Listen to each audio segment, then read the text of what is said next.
waterbottels, dit is my gewigte vandag. Stap op die plek. Nou wanneer jy met vakansie is, kan jy met waterbottels gaan stap en dit gebruik as gewigte. Dit maak dit bietjie moeiliker vir jou. En dan wanneer ek stap op die strand en ek stap met waterbottels, dan oefen ek sommer my arms ook, want dit stoot my harttempo op. So partykeer doen ek my skouers, altyd as jou arms boontoe stoot, dan gaan jou harttempo lekker hoog op en jy brand meer energie. Kom, is dit nog 8, 7, 6, 5, 4, 3, 2, nou vorentoe. So moenie skaam wees as jy op die strand stap en jou arms oefen.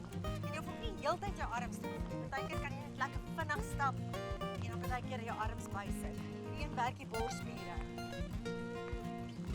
4, 3, 2, 1. Arms gebuig, open toe. By Hartenbos se Seefront winkelsentrum, hier waar ek nou oefen, sal jy iets van alles kry. Van kruideniersware tot banke, selfoondienste, klere en bykomstighede. Ons doen nog 4, 3, 2 en 1. Goed, nou wanneer jy stap, kan jy af en toe, so elke 10 minute kan jy stop.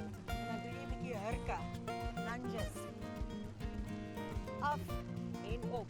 En dan so skuins draai, dan kan jy sien hoe dit gedoen word. Die knie bly agter die tone, altyd agter die tone.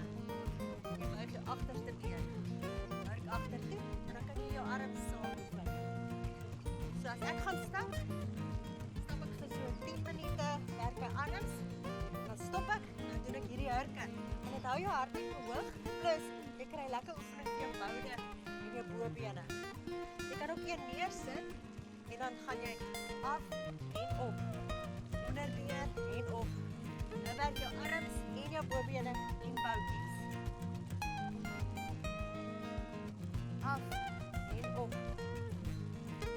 Ja, die koffie hoor is 'n lekker toep wat jy kan aflaai en dan baie wenke kry en